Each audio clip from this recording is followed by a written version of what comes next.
አክብሮታዊ ሰላምታዬ በያላችሁበት የምድር ዳርቻ ሁሉ ይድረሳችሁ። ሰላም ጤና ይስጥልኝ ክቡራትና ክቡራን የዩቲዩብ ቻናል ቤተሰቦች እንደምን ቆያችሁኝ? የሰዓቱን ሰበር መረጃ ይዤ ቀርቤያለሁ። አብራችሁኝ ቆዩ። ሰበር መረጃዎች ከመካከለኛው ምስራቅ እየወጡ ይገኛሉ። የአሜሪካ በዚህ ጦርነት መሳተፍ አይቀሬ መስሏል። የኢራኑ ጠቅላይ መሪ አያቶላህ አሊ ካሚኒ ኢራን እጅ አትሰጥም፣ የኢራን ሕዝብ ታሪክ አይደለም ብለዋል። አሜሪካ በዚህ ጦርነት ከተሳተፈች የማይተካ መዘዝ ወይም ጥፋት ይከተላል ሲሉ ከሰዓታት በፊት በኢራን ቴሌቪዥን በተላለፈው ንግግራቸው ተናግረዋል። በሌላ በኩል ኢራን የአሜሪካን ጦር ሰፈሮች ለመምታት ተዘጋጅታለች ሲል ኒውዮርክ ታይምስ የአሜሪካን የስለላ ባለስልጣናት ጠቅሶ ዘግቧል። የኢራን ሚሳኤሎችና ወታደራዊ ቁሳቁሶች ወደ አሜሪካ አነጣጥረው እየጠበቁ መሆኑም ተሰምቷል። በሌላ በኩል እስራኤል ከኢራን ጋር ያለችበትን ጦርነት ሳትጨርስ ሌላ ፍጥጫ ውስጥ ገብታለች። የእስራኤሉ ሚዲያ ከፍጻሜው ጨዋታ ከቱርክ ጋር ነው ሲል አስነብቧል። የቱርኩ ፕሬዝዳንት ረሲብ ጣይብ ኤርዶዋን የእስራኤሉን ጠቅላይ ሚኒስትር ቤንያሚን ኔታንያሁ የፈጸመው ወንጀል ከሂትለር በልጧል ብለዋል። ሌላው ጥረት ለመካከለኛው ምስራቅም ዝርዝር መረጃዎቹን ወደ እናንተ የማደርስ ይሆናል። ሰብስክራይብ በማድረግ የደወል ምልክቷን በመጫን የተለያዩ ሀገራዊ እንዲሁም ዓለም አቀፋዊ መረጃዎችን ማግኘት ትችላላችሁ። በቀጥታ ወደ መረጃዎቹ አልፋለሁ። በመካከለኛው ምስራቅ የኢራንና እስራኤል ጦርነት ነገሮች እየከፉ መጥተዋል። የአሜሪካ በዚህ ጦርነት መሳተፍ አይቀሬም ይመስላል። የኢራኑ ጠቅላይ መሪ አያቶላህ አሊ ካሚኒ ኢራን እጅ እንደማትሰጥና አሜሪካ በኢራን ላይ ጥቃት የምትፈጽም ከሆነ የማይተካ መዘዝ እንደሚያስከትል ማወቅ አለባት ሲሉ ለአሜሪካው ፕሬዝዳንት የእጅ ስጡ ጥያቄ ምላሽ ሰጥተዋል። ካሚኒም ህዝቧን ታሪኳን የማያውቁ ብልህ ሰዎች ይህችን ሀገር በዛቻ ቋንቋ በፍጹም አይናገሯትም፣ ምክንያቱም ኢራናውያን እጃቸውን የሚሰጡ ህዝቦች አይደሉም ብለዋል። ከሰዓታት በፊት በኢራን ሚዲያዎች ላይ በተላለፈ ንግግራቸው ካሚኒ ይህንን ያሉት የአሜሪካው ፕሬዝዳንት ዶናልድ ትራምፕ ለኢራን መሪዎች ባስተላለፉት መልእክት ያለምንም ማወላወል እጅ መስጠት አለባቸው በማለት መናገራቸውን ተከትሎ ነው። አያቶላህ አሊ ካሚኒ የአሜሪካ ወታደራዊ እርምጃ በማይጠገን ጉዳት ምላሽ እንደሚሰጠውም ነው በዚሁ በቴሌቪዥን በተላለፈው መልእክታቸው የገለጹት። በቴሌቪዥን አቅራቢ አማካኝነት በተላለፈ መልእክታቸው ማንኛውም አይነት የአሜሪካ ወታደራዊ ጣልቃ ገብነት በማይጠገን ጉዳት ምላሽ እንደምንሰጥ ጥርጣሬ አይግባችሁም ብለዋል። ጠቅላይ መሪው ኢራን በግድ የተጫነባትን ሰላምም ሆነ ጦርነት አትቀበልም ሲሉ አጽንኦት ሰጥተዋል።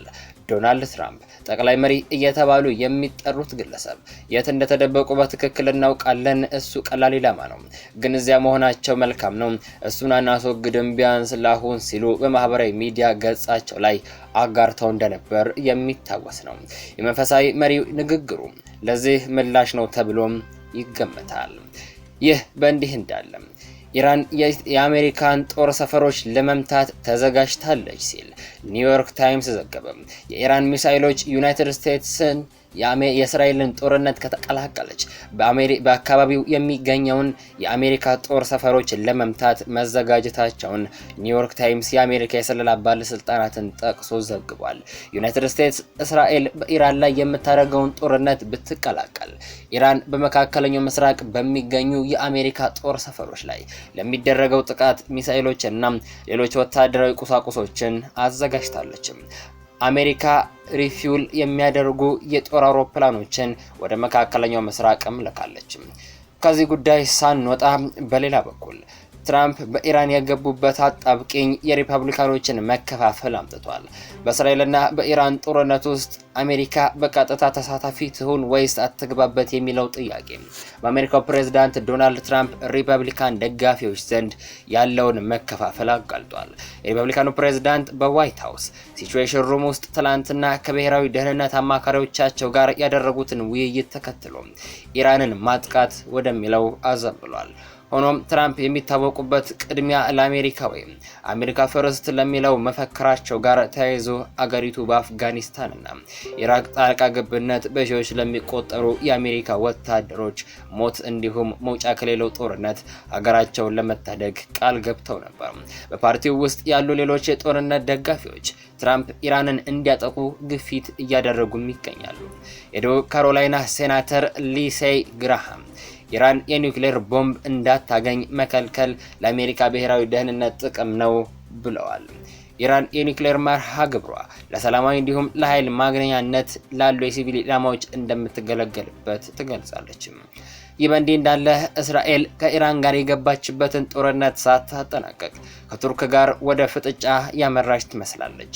ጫፍ የደረሰው ውጥረት የእስራኤል ሚዲያ ቻናል 13 አሁን በጋዛና በኢራን አሸንፈናል፣ የፍጻሜው ጨዋታ ከቱርክ ጋር ይሆናል ሲሉ ዛሬ ጠዋት አስነብቧል። ቱርክ ላይ ያነጣጠረ ማንኛውም ጥቃት ከታጠቀ ኃይላችን ከባድ ምላሽ ይሰጠዋል ሲሉ የቱርኩ ፕሬዝዳንት ረሲብ ጣይብ ኤርዶሃን ተናግረዋል። ፕሬዝዳንቱ አክለው የእስራኤሉ ጠቅላይ ሚኒስትር ቤንያሚን ኔታንያሁ የፈጸመው ወንጀል ከሂትለር ወንጀል በልጧል ብለዋል። በመካከለኛው ምስራቅ ሁኔታዎች ከቀን ወደ ቀን ወደማይወጣበት አዘቅት እያመሩም ይገኛሉ። ክቡራን አድማጮች ለሰዓቱ ብታደምጧቸው መልካም ናቸው ያልኳቸው መረጃዎች እነዚህን ይመስላሉ። ከጥቂት ደቂቆች በኋላ በሌሎች አዳዲስ መረጃዎች ተመልሰን እስክንገናኝ በያላችሁበት የምድር ዳርቻ ሁሉ ያማረና የተዋበ ጊዜ እንዲሆንላችሁ ተመኘው።